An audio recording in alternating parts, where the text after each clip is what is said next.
eu comecei a frequentar, a convite de amigos, convite de parentes, eu comecei a frequentar a igreja presbiteriana, aqui em Juiz de Fora. E eu costumo dizer, professor, que aos 16 anos de idade, eu tive um encontro com o nosso Senhor Jesus Cristo. O meu processo de conversão a Cristo começou na igreja presbiteriana. Eu não nego isso. E, aliás, a Santa Igreja nos ensina que existem elementos de verdade e santificação nos nossos irmãos separados, né? Então, de forma nenhuma, eu nego isso. E com 16 anos eu me envolvi muito no trabalho da igreja, então eu fui líder de adolescentes, líder de jovens, professor da chamada Escola Bíblica Dominical. Desde muito novo, eu já senti no meu coração a vocação para o ministério pastoral, né? Hoje eu entendo que essa vocação emergia de dons que eu creio que o Senhor me concedeu, como, por exemplo, cuidado de pessoas, o ensino, né, a pregação, de modo que eu queria ir para o seminário muito novinho. Logo com 18 anos, eu queria ir para o seminário, e na época o meu pai, um homem muito sábio, ele me aconselhou: meu filho, não vá para o seminário imediatamente. Faça uma faculdade antes, e depois, se você ainda quiser ser pastor, você vai para o seminário. Então, eu fiz uma faculdade, eu fiz comunicação social aqui na Universidade Federal de Juiz de Fora, e assim que eu me formei, eu fui para o seminário. Eu me formei em dezembro de 2005 e iniciei o seminário em fevereiro de 2006. Né? Eu fiz o Seminário Presbiteriano de Campinas, lá no interior de São Paulo, que é um excelente seminário. Então, foram 4 anos de seminário, mais 1 ano de licenciatura e depois 10 anos de ministério pastoral. E eu sempre desenvolvi o meu ministério, professor, com muita inteireza de coração, com muita alegria, com muita certeza de que o que eu estava fazendo era o correto. E eu tenho certeza também que o nosso Deus me usou em diversas circunstâncias, porque eu pude ser instrumento de Deus para aconselhar casais em crise que se reconciliaram. Eu visitei os enfermos, visitei os idosos, eu evangelizei as pessoas. Então, assim, eu não nego esse meu passado na igreja presbiteriana, muito pelo contrário, eu nutro muito carinho por esse meu passado. Porém, e aqui existe um porém muito grande, existe um grande porém, que é o seguinte: as Escrituras são claras ao dizer que é o desejo do nosso Senhor que o seu povo seja um. O Senhor Jesus ora por unidade na oração sacerdotal, São João capítulo 17. O apóstolo São Paulo, escrevendo aos Efésios, diz que há uma só fé, um só corpo, um só batismo. Então, as Escrituras são claras, né? E eu cria no chamado Sola Escritura. As Escrituras são claras ao nos informar que o plano de Deus para a sua igreja é que ela seja una, para que ela seja unida. E quando a gente olha para o protestantismo, não existe nada mais distante da unidade. E aí, professor, era necessário uma narrativa para justificar o porquê da desunidade. E essa narrativa era mais ou menos assim: o Senhor Jesus se encarnou no ventre da Virgem Maria, nasceu, viveu uma vida perfeita, se ofereceu como um sacrifício vicário na cruz em nosso favor, ressuscitou o terceiro dia, subiu aos céus, derramou o Espírito Santo, e os apóstolos saíram estabelecendo comunidades cristãs pelo mundo conhecido, e a igreja foi uma igreja fiel pelo século I, século II, século III. No século IV, e aqui eu vou usar a historiografia protestante, o que eu estou dizendo aqui é ensinado em livros, e se quiser, se os nossos ouvintes e telespectadores quiserem, eu dou nome, editora, autor. A narrativa oficial, professor Felipe Aquino, é que, a partir do século IV, a igreja que o Senhor Jesus fundou se degenerou. Esse é o termo. Se degenerou, se corrompeu. E a partir do século IV, uma série de, aspas, heresias entraram na igreja.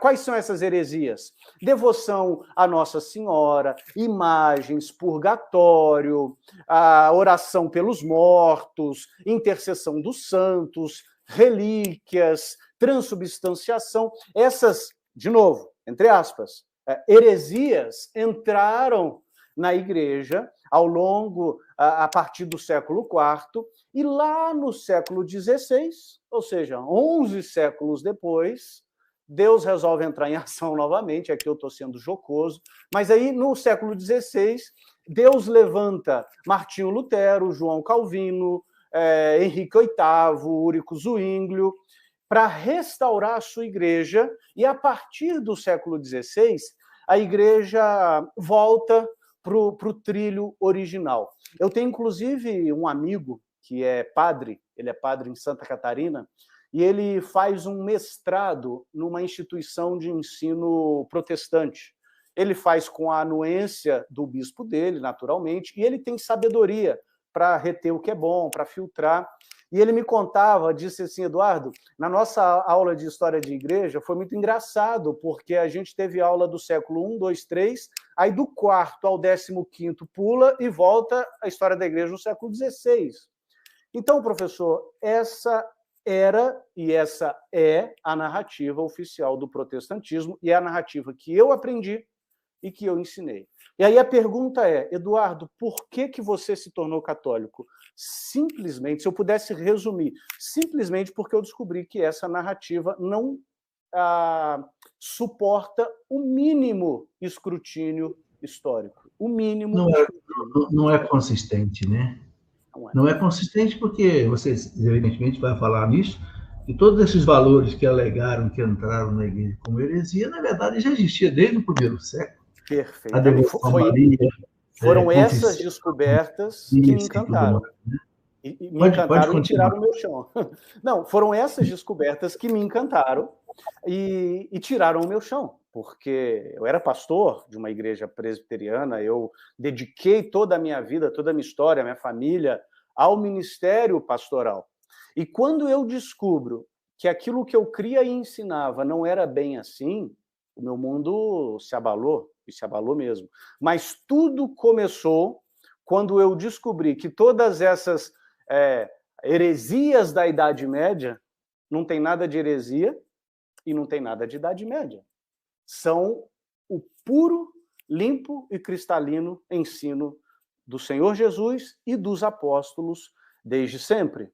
Então, lendo, por exemplo, autores como Irineu de Lyon, o que Irineu de Lyon, que foi discípulo de Policarpo, e Policarpo foi discípulo de João, o que Irineu de Lyon fala de Nossa Senhora é uma das coisas mais lindas. Século II. Século II. A questão do primado de Roma, do primado do bispo de Roma, escritos do final do século I, início do século II. De modo, professor, que das duas uma, ou a igreja sempre foi católica, ou a igreja que o Senhor Jesus fundou desapareceu com a morte do último apóstolo para ser recuperada só lá no século XVI. E eu não posso crer nisso, porque o Senhor Jesus nos garantiu que as portas do inferno não prevaleceriam sobre a igreja. Então, toda essa jornada de estudos históricos, estudos da patrística, da patrologia, me trouxeram a essa realização intelectual. Eu disse assim, eu lembro até hoje que quando esses ensinamentos começaram a ficar mais forte para mim, professor, eu disse para minha esposa o seguinte, amor, eu estou com medo, eu usei essa expressão, eu estou com medo de que a Igreja Católica seja a igreja que o Senhor Jesus fundou. E se for, nós vamos ter que nos tornar católicos. E a minha esposa me deu uma resposta fantástica. Minha esposa é pesquisadora, chegou agora, pegou o neném aqui do meu colo, ela é pesquisadora, ela me deu uma resposta fantástica, professor. Ela disse assim, Eduardo, você tem uma hipótese. Vamos submeter a sua hipótese ao método científico. Vamos pesquisar. Eu acho que a resposta dela foi fantástica, porque ela nem aceitou, a priori, logo de cara, e nem negou, disse, não quero saber desse assunto. Ela disse, você tem uma hipótese, vamos investigar. Então, essa investigação foi fruto dessa jornada teológica, intelectual. Mas houve também algo que transcende o intelectual. Houve também alguns momentos de profunda devoção e de profundo encantamento, no bom sentido da palavra, por exemplo, com a história dos santos. Quando eu comecei a ler, porque como protestante a gente mal mencionava Santo Agostinho, aqui ou ali, um Santo Tomás aqui ou ali, mas quando eu comecei a estudar a história de, por exemplo, Santa Joana d'Arc, Santa Teresinha do Menino Jesus, São Thomas More, dentre outros, eu falei, meu Deus, que coisa maravilhosa, que sinal maravilhoso do reino de Deus, eles são verdadeiros sinais da chegada do reino de Deus. Eu falei, não é possível. Eu li, nesse meu momento de investigação, eu li a história de uma alma de Santa Teresinha, e era página por página, lágrima caindo, eu falava, não é possível que isso daqui não seja de Deus, não é possível. Então eu comecei a me encantar com os santos, tive uma experiência com Santa Teresinha muito, muito agradável, até que eu comecei a estudar sobre a Sagrada Eucaristia. E quando eu comecei a estudar sobre a Sagrada Eucaristia, de novo, qual que é a narrativa protestante? O Senhor Jesus instituiu o memorial, que é um simples lembrete do que ele fez na cruz. E numa doutrina tão central quanto a Eucaristia, os protestantes até hoje não têm consenso. Cada linha teológica protestante vai crer numa coisa diferente. Mas, enfim, né, a Eucaristia é tudo, menos o que a Igreja Católica ensina. A Eucaristia é tudo, menos o corpo, a alma, o sangue e a divindade do nosso Senhor Jesus Cristo. E aí eu fui estudar a Eucaristia. E eu li escritos de Justino Mártir, eu li escritos de Inácio de Antioquia. Inácio de Antioquia, combatendo os gnósticos, ele diz assim, eles não creem que o sangue e o corpo do nosso Senhor são a Eucaristia. Eu falei assim, caramba. Isso é século I, né? Se Inácio de Antioquia estivesse aqui, ele estaria me combatendo. Ele estaria me combatendo. Então eu percebi, professor, que a visão acerca da Eucaristia, lógico, existe uma evolução do dogma, existe um desenvolvimento da fé. O dogma, quando ele é proclamado, porque São João Neumann dizia isso, né, como um ser vivo, o dogma desenvolve. Mas a crença de que o Senhor Jesus está presente de fato, de verdade, corpo, alma, sangue, divindade, na Eucaristia, é algo desde sempre. E é algo muito fácil, inclusive, de provar só com a Bíblia. A gente não precisa nem da patrística para isso, né? Lógico que a patrística nos ajuda em muitas coisas, mas só com a Bíblia a gente consegue ter esse entendimento. E quando eu descobri isso, eu não tive mais como não ser católico. Eduardo, por que você se tornou católico? Porque eu não podia mais não ser católico. Eu comecei a sentir fome, eu fiquei faminto pela Sagrada Eucaristia. E hoje eu sou católico, porque somente na Igreja Católica eu me encontro com Cristo sacramentado. Está mutado o telefone, o fone do senhor está no mudo. A mesma coisa que o doutor Scott Hahn disse, né? Ele se converteu a partir de uma missa que ele já vinha estudando a patrística também, como você. Uhum. Ele é doutor em Sagrada Escritura, né, pela Universidade de Pensilvânia, mas quando ele assistiu uma missa, aí foi o ponto, foi a virada, realmente. Eu lembro da minha primeira missa, professor. Primeira missa que eu fui, eu morava no Rio de Janeiro, eu era pastor no Rio de Janeiro. Primeira missa que eu fui foi uma missa de meio-dia, do meio da semana. Eu, como pastor, cheguei na porta da igreja, eu fui na Nossa Senhora da Paz, ali em Ipanema. Olhei para um lado, olhei para o outro, para ver se não tinha ninguém que me conhecia me vendo. Entrei na igreja. Foi uma missa de meio de semana ao meio-dia. e foi o céu na terra. Eu lembro até hoje da homilia do Padre Jorjão, foi o Padre Jorjão que celebrou a missa lá de Ipanema, e eu me lembro até hoje da homilia dele, e aquilo me atraiu de uma maneira inexplicável, porque existem uma série de argumentos históricos, racionais, mas quando nós nos deparamos com Jesus sacramentado, os argumentos caem por terra. É o próprio Deus que vem ao nosso encontro.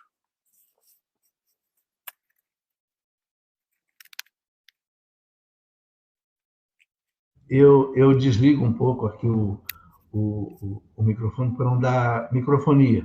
Perfeito. Então, desculpe, que às vezes eu esqueci de ligar, mas você pode me avisar. Então, você... um ponto também, Eduardo, que eu percebo que é nevrálgico, de dificuldade para os irmãos separados, é Nossa Senhora. Como é que você superou essa dificuldade? Perfeito. Eu costumo dizer que Nossa Senhora foi uma das últimas barreiras na cabeça de um protestante para eu me tornar católico, né? Mas antes da barreira de Nossa Senhora, eu rompi a barreira da autoridade da igreja. Porque o livro de Hebreus, no capítulo 1, versículo 1 e 2, disse assim: antigamente, Deus nos falava pelos profetas.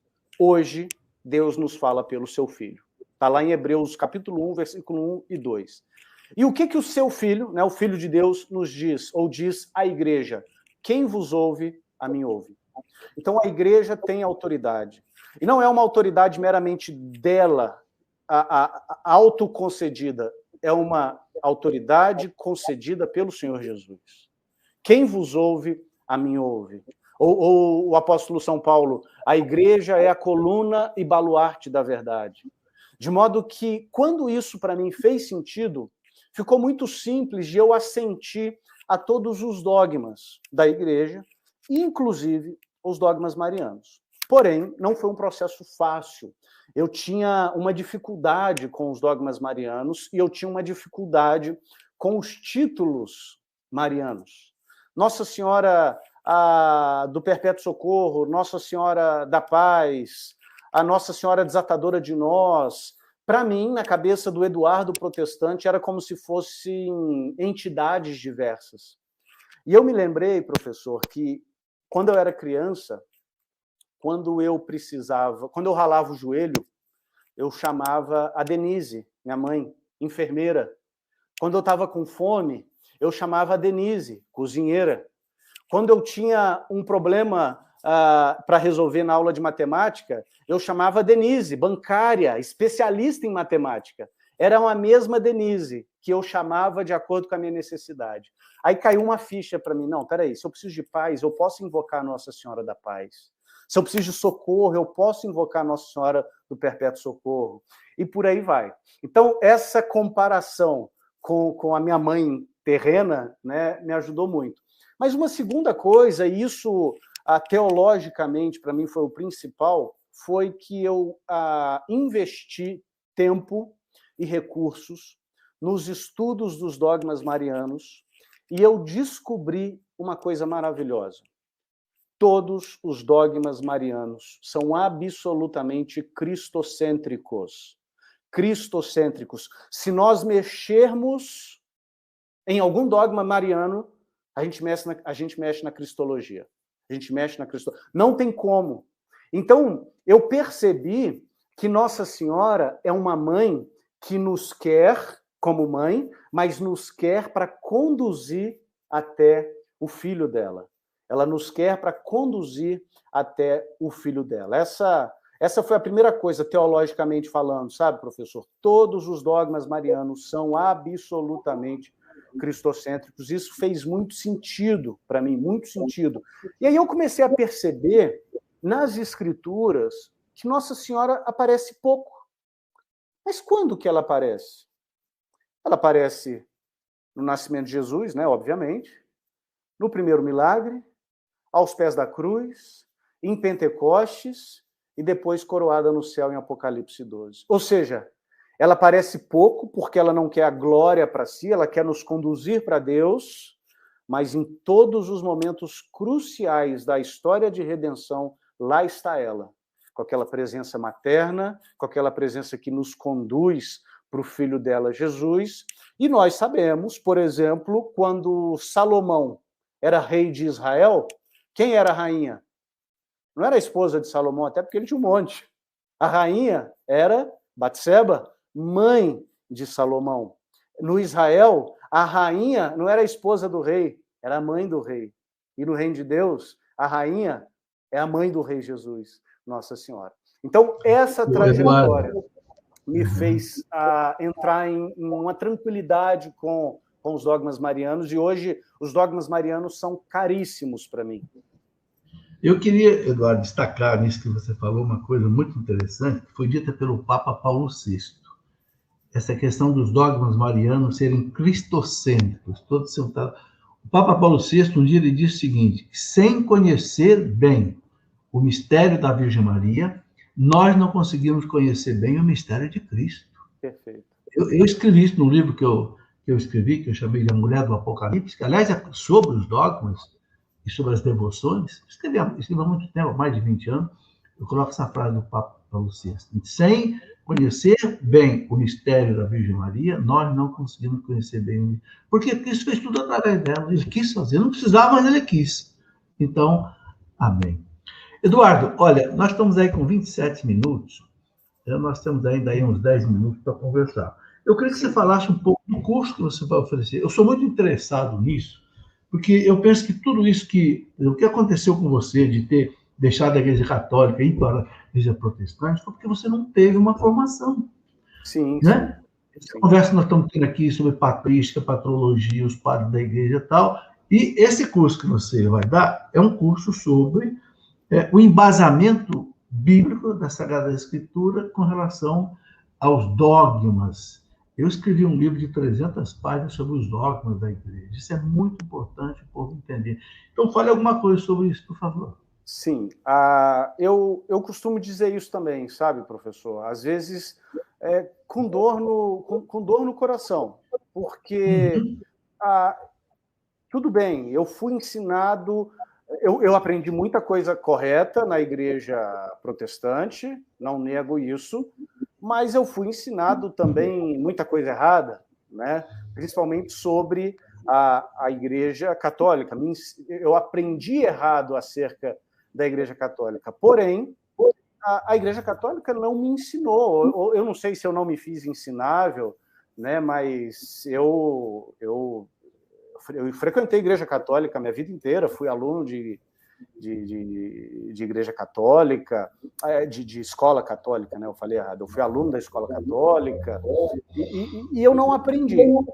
Eram os tempos, eu não estou aqui para falar mal da minha mãe, a igreja católica é minha mãe, mas hoje, pela graça de Deus, existe um vento de avivamento surgindo, inclusive em um momento difícil pela qual a igreja passa, mundialmente falando, mas muitas pessoas estão buscando saber mais acerca da fé da igreja, acerca da fé de sempre.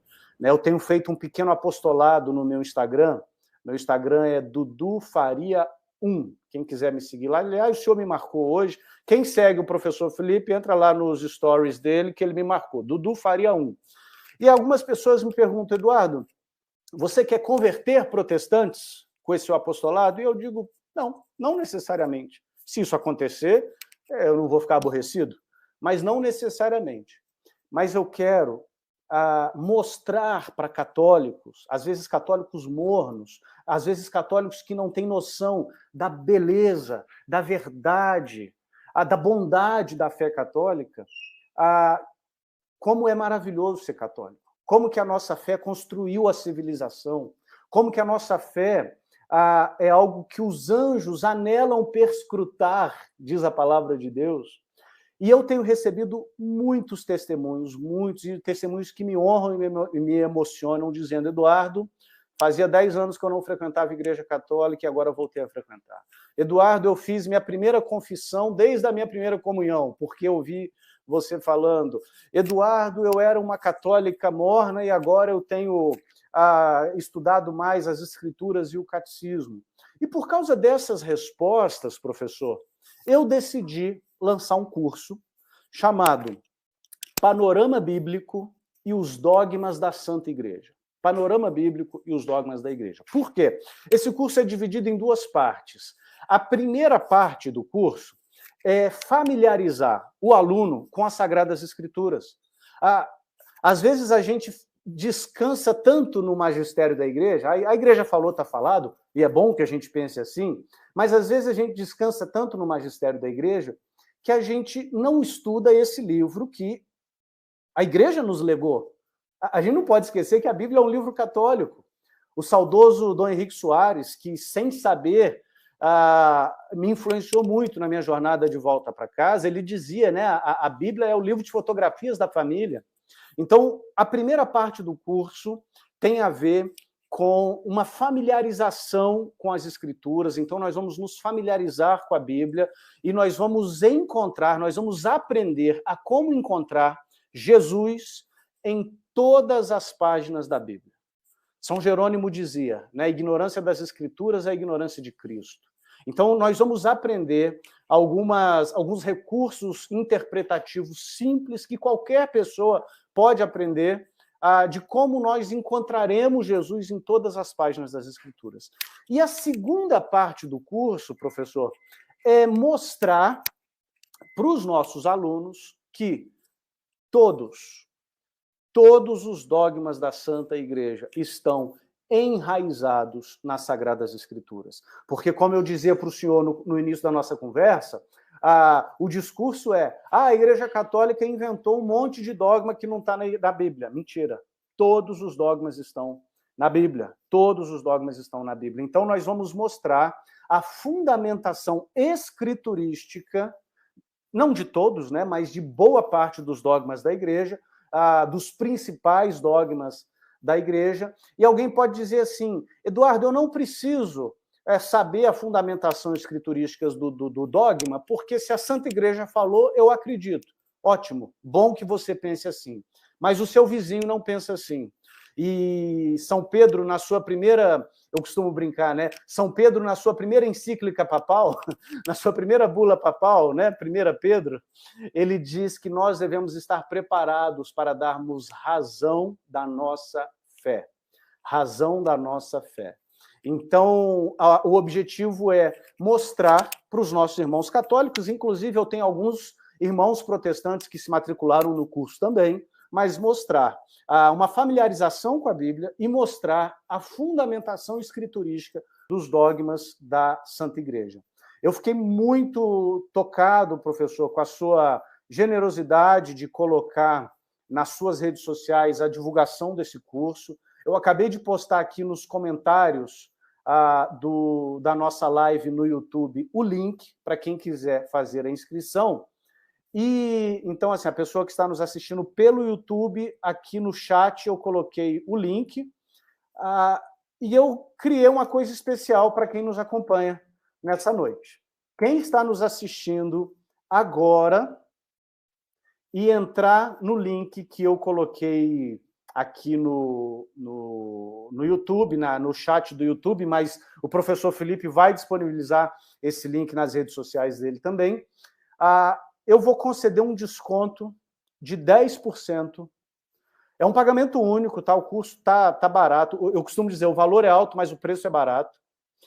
E eu vou conceder um desconto de 10% para quem usar o cupom Aquino. Aquino. É o cupom. Igual como escreve o sobrenome do nosso professor.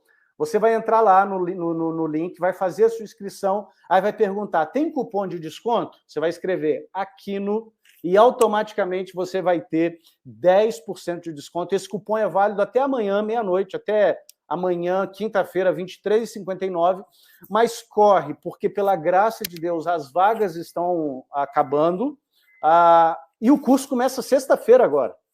As aulas vão ser ao vivo, esse é um diferencial, as aulas vão ser ao vivo. Por que as aulas vão ser ao vivo? Porque eu quero interagir com você, eu quero solucionar suas dúvidas, eu quero que você interaja com os colegas. Então as aulas vão ser ao vivo, mas as aulas ficarão gravadas caso você queira assistir depois, caso você perdeu algum dia. Vão ser 16 aulas 16 aulas, em 8 encontros, né? Então são 8 encontros de 2 horas cada encontro, 2 aulas por encontro, 16 aulas ao vivo.